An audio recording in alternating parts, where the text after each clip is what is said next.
할렐루야. 주님의 이름을 찬양합니다. 항상 야천누리교회를 기억해 주시고 기도해 주시고 우리를 축복하여 주셔서 감사를 드립니다.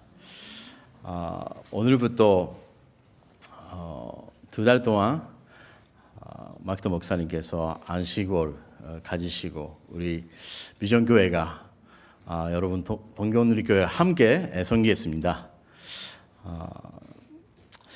저도 5년 전에 그 안식월을 그때는 3개월을 가졌습니다. 가족과의 시간을 가지면서 좋은 시간을 통해서 굉장히 많은 회복과 준전의 시간을 가지는 기억이 있습니다. 야지원 누리교회 통해서도 마크도 목사님 그 시간 동안에 계속 좋은 시간을 가지시고 좋은 준전의 시간이 될 수 있도록 기도하겠습니다. 야지원 누리교회는 이전부터 차세대 그 비전을 가지고 있는 교회입니다. 요즘에는 계속 유수들이 굉장히 활발하게 활동을 하고 있었고 요즘에 우리는 작은 교회지만 그 교회 안에 카페가 생겼어요. 유수들이 그 차 한 잔 그 대접을 해주시면서 그리고 어떨 때는 뭐 지짐이 그리고 라면 같은 것도 그리고 그렇게 어른들을 섬기면서 교회 분위기가 굉장히 요즘에 좋아졌습니다. 근데 그 목적이 있어요. 그 금년에 여름에 그 한국에서 유스 캠프를 준비를 하고 있습니다. 그것을 위해서 경비를 모이는 거죠. 그래서 어떤 분은 커피가 그 150엔 정도밖에 안 되는데 만엔 그 어떤 분은 진짜 만엔 주시는 분도 계셨어요. 그렇게 하면서 우리 야천누리 교회가 차세대를 키우면서 앞으로 야지오에서 우리 아이들을 세계로라는 그 표로 아이들을 섬기고 있는 교회입니다. 그리고 야지오누리 교회가 금년에 30주년 맞이하는 해입니다. 온누리 교회 그 첫 번째 선교사이신 조선록 목사님께서 세우신 교회입니다. 한국에서 장군까지 그 하셨던 분이십니다. 그분이 노후에 그 안락한 그 생활을 버리시고 일본 땅 미정으로 가지시고 오셨습니다. 그 목사님은 그 간준책 속에 자기들의 민족이 제일 사랑하기 어려운 민족은 일본이다. 그러나 기도하면서 그 기도 가운데서 미움이 사라지고 하나님의 긍휼한 마음이 생겼다. 그렇게 말씀하셨어요. 선교라는 것이 긍휼이라는 하나님의 그 마음으로부터 시작하는 것입니다. 그것은 성령의 사랑이죠. 조선옥 목사님은 성령의 힘을 얻어서 64살 때 선교사가 되셨습니다. 우리 야치오누리 교회가 그 비전을 이어받고 성령의 힘을 얻어서 지역 선교에 잘 섬길 수 있도록 기도해 주시길 바랍니다. 우리가 계속적으로 사도행전을 우리가 지금 배우고 있습니다. 사도들은 약속의 그 성령을 기다리면서 했던 것이 기도하는 것이었습니다. 그것도 함께 모여서 마음을 합쳐서 기도를 했습니다. 그것은 다르게 생각하면 자기들의 생각과 자기들의 방식을 내려놓고 성령님을 구했다라는 거죠. 우리가 뭔가를 받을 때는 우리 자기 자신이 가지고 있는 것을 내어놓아야 하는 것입니다. 주님은 기도하는 자에게 성령을 주시고 능력을 주시고 간주한 자로 세우신다고 말씀하고 있는 것입니다. 우리는 금년에 사도행정 그 비전을 가지고 예수 그리스도의 담대한 주인이 된다라는 표를 가지고 나아가고 있습니다. 목사로서도 굉장한 부담이죠. 그 사도행전을 강의 설교를 계속 해야 된다. 그것을 들으면서 저에게 이런 마음이 생겼습니다. 하나님께서 내 안에 다시 한번 성령의 힘을 얻어서 그 영적인 그 믿음을 회복하라라는 말씀으로 듣게 되었습니다. 제 자신도 25년 전에 선전 세례를 받아서 그 인생이 완전히 바뀌었던 사람입니다. 그때부터 헌신하게 되었고 한국에 가서 신학 공부하고 그 후에 온누리교회하고 일을 하게 되었던 것입니다. 그러나 언젠가 내 안에 어떤 부분에서 현실적인 믿음 그리고 자기 힘에 의지하는 그 믿음 그리고 하나님에 대한 사랑을 그 사랑이 식어지는 부분이 없을까 그런 마음이 더 올렸습니다. 초대교회는 작고 이름도 없는 사람들이 굉장히 거기서 모여서 로마 황제를 통해서 박해도 있었고 그러나 굉장한 큰 성령의 그 역사가 있었던 것입니다. 그것은 그 사람이 오히려 아무것도 가지지 않았기에 주님만 의지하고 나아갔던 거죠.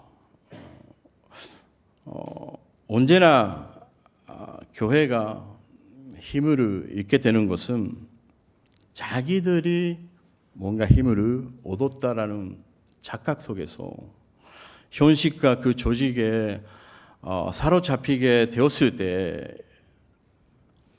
우리는 진정한 힘을 잃게 되는 것입니다. 우리의 믿음도 마찬가지입니다. 우리가 믿음을 가지면서도 열정을 잃게 될 때가 있습니다.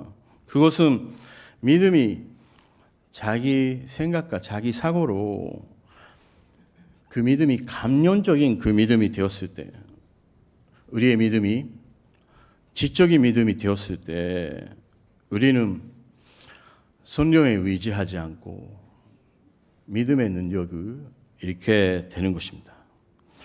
우리는 하나님께서 주신 하나의 말씀도 성령님을 의지하지 않으면 그것을 할 수 없는 존재라는 것을 기억하기를 원합니다.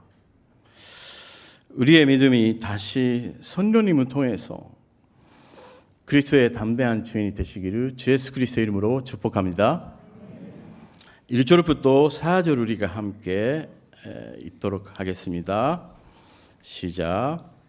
베드로와 요한이 사람들에게 말하고 있는데 제사장들과 성전 경비대장과 사두개파 사람들이 나타났습니다. 그들은 두 사도가 사람들을 가르치며 예수를 들어 죽은 사람의 부활을 전파하는 것 때문에 심기가 몹시 불편했습니다. 그들은 베드로와 요한을 붙잡았습니다. 그런데 그때가 이미 저녁이었기에 다음날까지 감옥에 가둬놓았습니다. 그러나 사도들의 말씀을 들은 많은 사람들이 믿게 됐고 그리하여 믿게 된 남자의 수가 5,000명쯤으로 늘어났습니다. 아멘.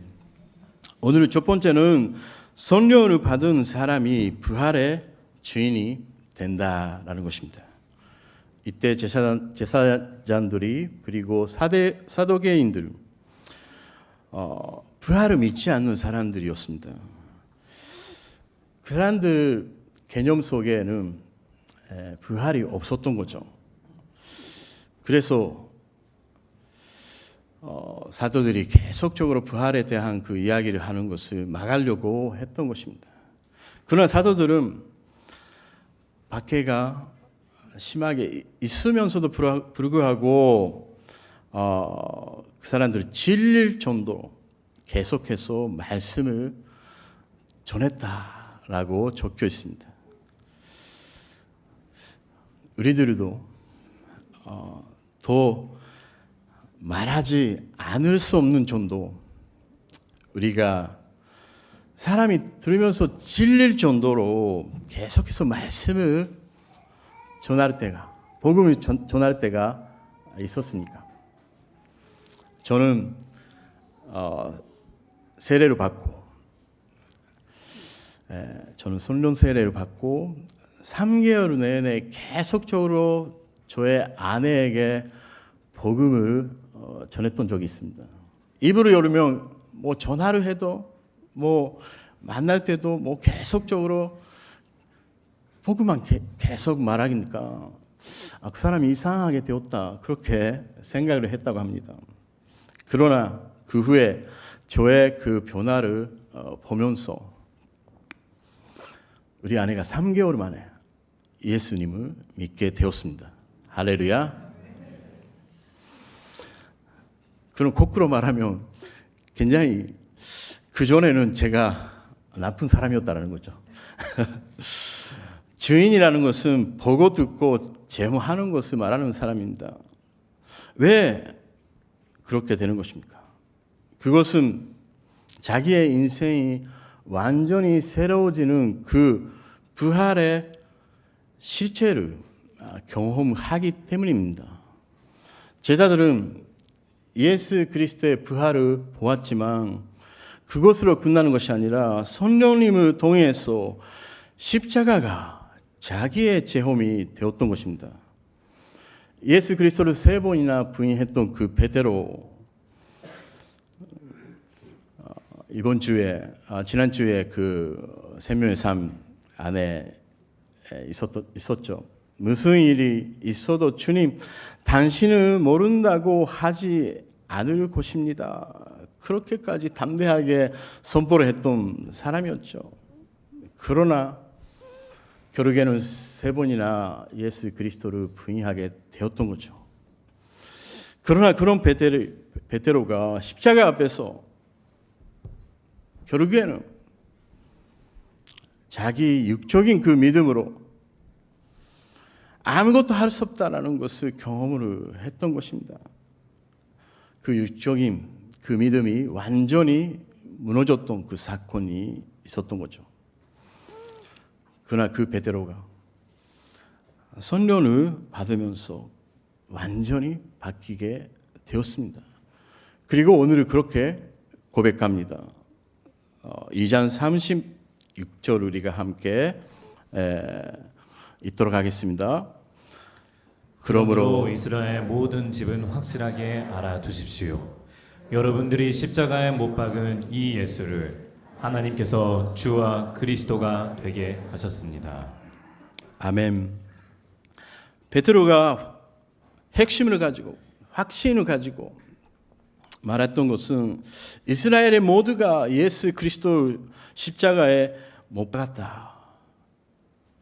즉 이스라엘 그리고 제 자신의 그 죄가 십자가에 예수 그리스도를 못 박았다라는 고백이죠.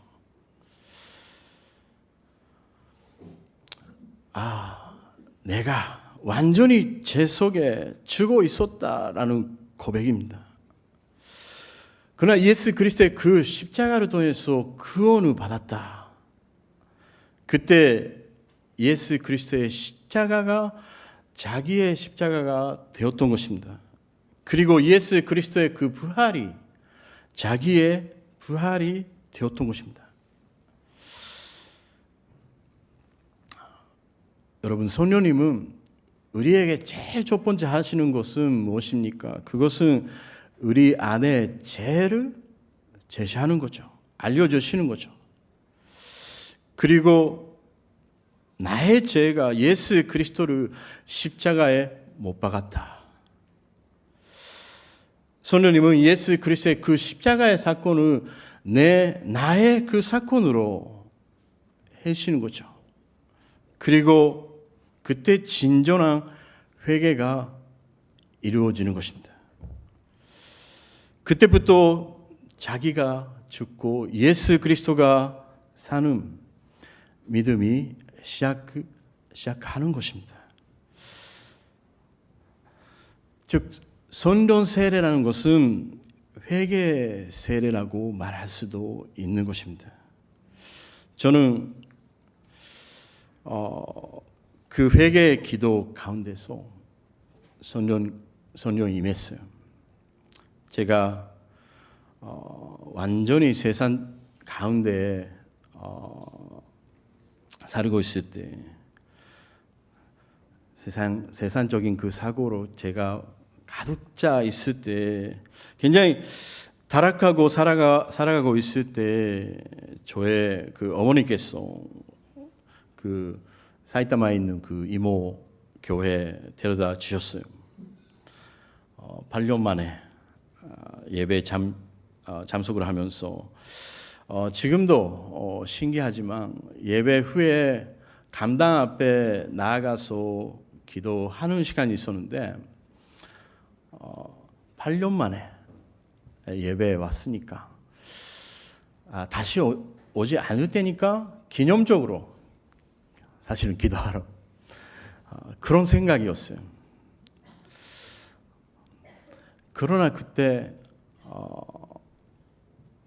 지금도 신기하지만 무릎을 꿇고 기도하면서 주님 나의 영혼을 새롭게 만들어 주셔서라는 그 기도가 나왔습니다. 그때 완전한 회개의 세례가 저에게 임하면서 저에게 그때부터 큰 변화가 일렀던 것입니다. 저는 그때 그 당시에는 회사원이었는데 진짜 그 낚시를 너무 아주 좋아해서 낚시 중독이었어요. 어떤 날은 뭐 회사 가기 전에 4시에 일어나서 한 달에 24번이나 매일 이렇게 낚시하러 갔던 사람입니다. 뭐 일본어로 말하면 트리바카죠. 낚시 바보. 뭐 밤에도 가고 뭐 밤에 뭐 낚시 가러 가고 있는지 뭐 어디로 가는지도 모르는 그런 상황이었고 집에 없었어요. 그러나 그런 사람이 가정적인 사람이 되었고 그리고 주말에는 교회 가서 성경 공부하게 되고 그리고 입을 열으면 계속적으로 복음을 전하니까 완전히 돌았다고 이렇게 주위의 사람들이 생각을 했었죠. 그러나 아까도 말했지만 저를 계속적으로 보았던 그 아내가 저의 그 변화를 보면서 그것을 믿을 수 있다. 아내가 예수 그리스도를 믿게 되었습니다. 여러분, 남편과 아내를 믿음을 가지기 위해서는 무엇이 필요합니까? 나 자신이 변해야 한다는 거죠. 그러나 그것을 위해서는 우리가 먼저 기도 자리에 나와서 우리가 성령을 받아야 된다는 것입니다. 그때까지의 인생을 생각하면 자기 생각과 그 욕망에 이기지 못했었습니다. 그러나 성령이 임해서 첫 번째 변화는 죄에서 승리하는 능력이 생겼다는 것입니다. 죄에서 승리하는 능력이 주어졌다라는 것입니다. 여기에 따라 살았던 사람이 성령을 따라 살아가게 되었고 그때부터 저의 인생은 성령님께서 계속 인도하시는 대로 따라왔고 지금도 매일 성령님 음성을 듣는 자리인지는 계속 되고 있는 거죠. 로마서 8장 11절 우리가 함께 읽도록 하겠습니다. 시작. 예수를 죽은 사람 가운데서 살리신 분의 영이 여러분 안에 거하시면 그리스도 예수를 죽은 사람 가운데서 살리신 분께서 여러분 안에 거하시는 자기 영으로 인해 여러분의 죽을 몸도 살리실 것입니다. 아멘. 성령님은 주 예수 그리스도의 부활의 영입니다. 죽은 자처럼 살던 사람이 살아남는 역사가 일어나는 거죠. 자기 자신이 부활하는 사건입니다. 오늘 믿음의 한계를 느끼고 있는 분들이 계십니까? 예수 그리스도를 향한 그 첫사랑 회복이 필요한 분이 계십니까? 부활의 믿음이 필요한 분이 계십니까? 기도 자리에 나와서 성령을 받으시길 바랍니다. 여러분 한 분 한 분이 세례를 받아서 예수 그리스도의 담대한 부활의 주인이 되시기를 주 예수 그리스도 이름으로 축복합니다. 그리고 여러분 한 분 한 분을 보시는 그 많은 영혼들이 예수 그리스도를 믿게 되는 역사가 이루어지기를 축복합니다. 5절부터 7절 우리가 함께 읽겠습니다. 이튿날 통치자들과 장로들과 율법학자들이 예루살렘에 모였습니다. 거기에는 대제사장 안나스가 있었고 가야바, 요한, 알렉산더와 대제사장 가문의 사람들도 있었습니다. 그들은 베드로와 요한을 앞에 세워놓고 너희가 무슨 권세와 누구의 이름으로 이런 일을 했느냐라고 신문하기 시작했습니다. 아멘. 두 번째는 예수님의 권위로 전국은 세워진다 라는 것입니다.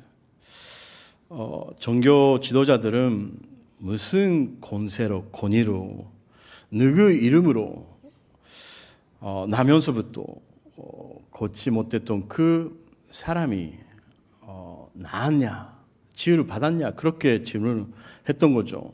그것은 치유하는 것도 지도자들의 그 허락이 필요하다 그렇게 말하고 있는 것입니다. 그러나 그 사람들의 그 본신은 그런 기적을 함부로 하면 사람들이 예수 그리스도를 믿게 되고 자기들의 입장이 없어진다라는 거죠.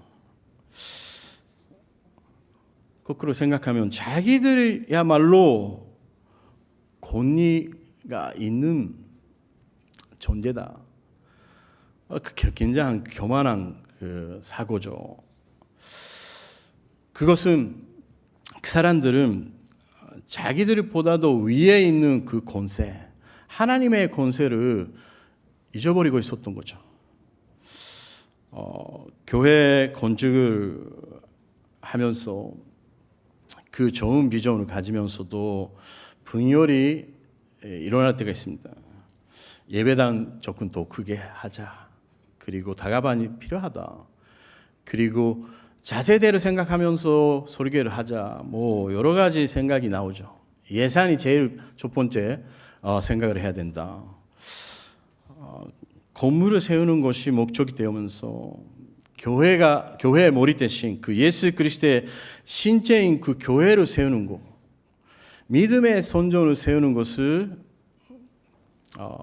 잃어버리 때문이죠.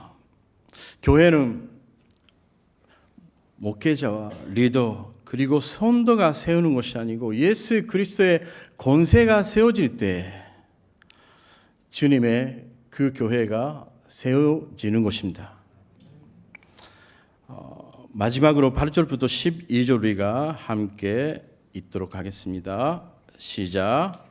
그때 베드로가 성령의 충만에 그들에게 말했습니다. 백성의 통치자들과 장로들이여, 오늘 여러분이 걷지 못하는 사람에게 일어나 선한 일에 대해 해명하라고 우리를 부른 것이라면, 또 그가 어떻게 낫게 됐는지 묻는 것이라면, 여러분과 모든 이스라엘 백성들은 이 점을 알아야 합니다. 이 사람이 다 나아서 여러분 앞에 서게 된 것은 여러분이 십자가에 못 박았지만 하나님께서 죽은 사람들 가운데서 다시 살리신 나사렛 예수의 이름을 알게 된 것입니다. 이 예수는 건축자들이 버린 돌이지만 집 모퉁이의 머릿돌이 되셨습니다. 예수 외에 다른 어느 누구에게서도 구원을 받을 수 없습니다. 하나님께서는 하늘 아래 우리가 구원받을 만한 다른 이름을 우리에게 주신 일이 없기 때문입니다. 아멘. 아멘. 세 번째는 예수님 외에 구원의 이름은 없다라는 것입니다. 10절을 보게 되면 이 사람이 나은 것이 부활의 예수 그리스도의 이름에 인한 것이다. 그리고 12절을 보게 되면 예수 외에 다른 어느 누구에도 구원이 없다. 포인트는 예수 그리스도의 이름이 그 신체적인 그 몸의 치유와 동시에 영혼 구원의 권세가 있는 이름이다 라는 것입니다.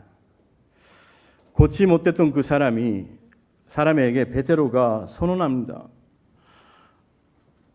은금은 내게 없으나 내게 있는 것을 내게 주리라. 예수 그리스도의 이름으로 명하노니 걸으치오다. 그 순간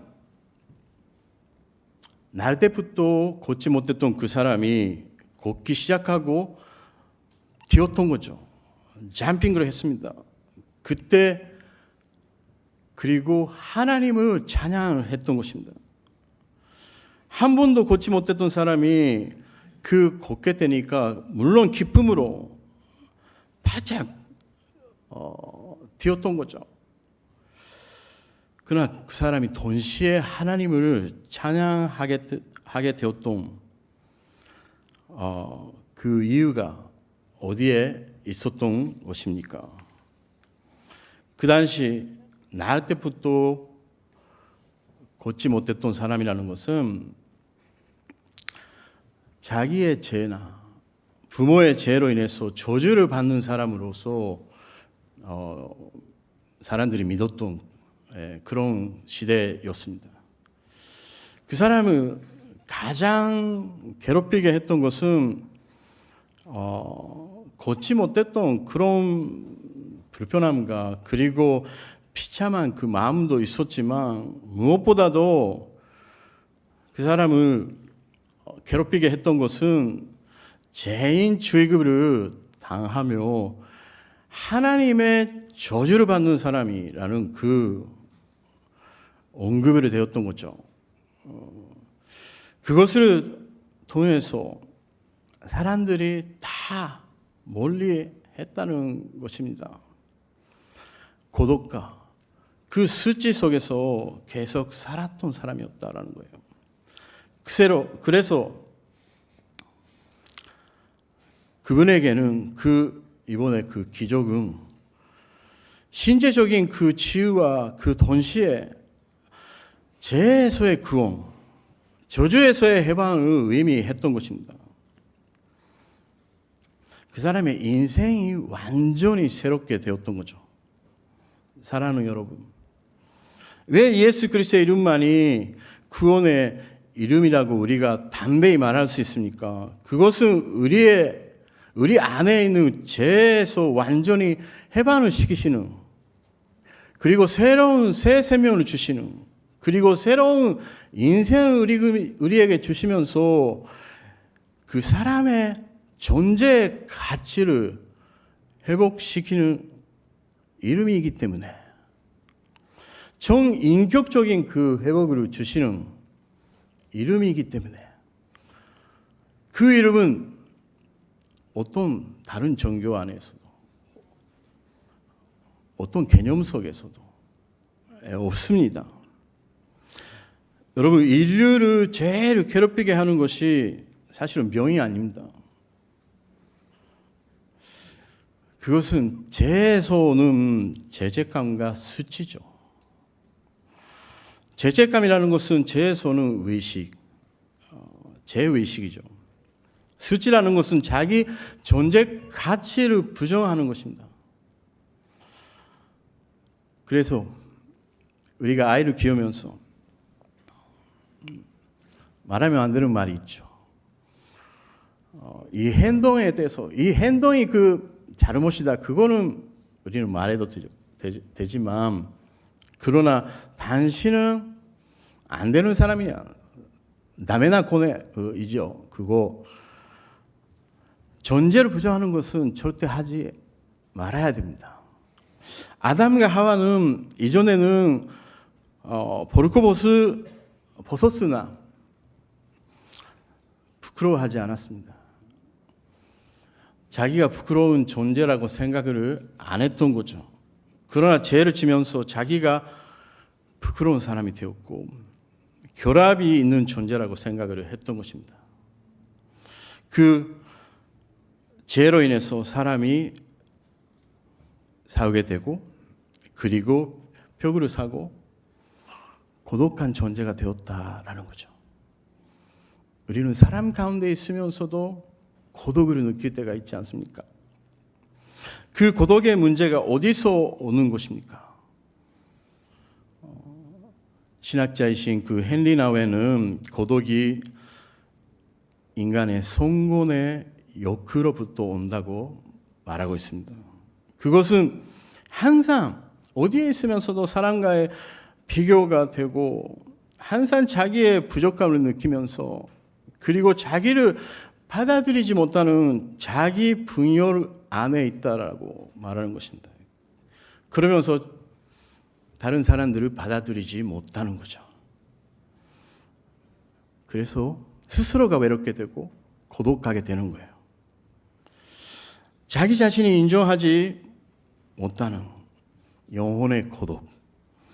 그리고 남의 사람들하고의 잘 어울리지 못하는 그런 자기가 스스로 벽을 사는 고독.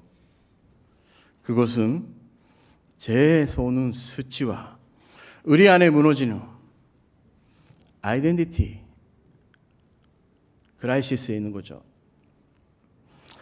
왜 예수 그리스도의 십자가만이 유일한 구원이 있습니까? 그것은 십자가만이 죄를 없애는 능력이 있기 때문입니다. 그리고 십자가의 사람만이 우리의 영혼의 결합을 완전히 회복하는 능력이라고 말할 수 있습니다. 당신은 나의 사랑하는 아들, 딸이다.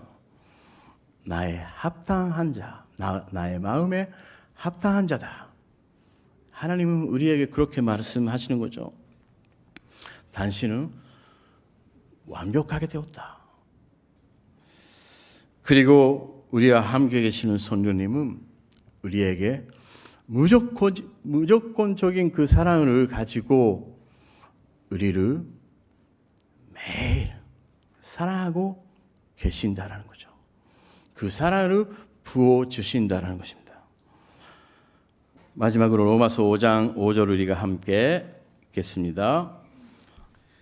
이 소망은 우리를 낙심시키지 않습니다. 하나님께서 우리에게 주신 성령으로 인해 그분의 사랑을 우리 마음에 부어 주셨기 때문입니다.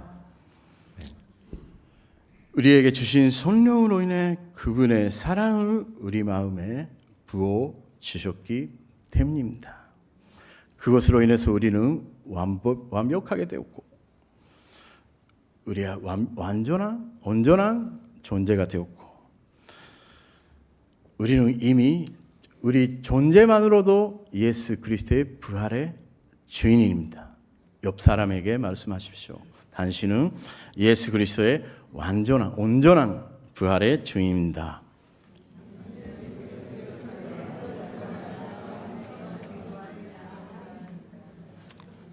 이 시간 함께 우리가 기도하기로 원합니다.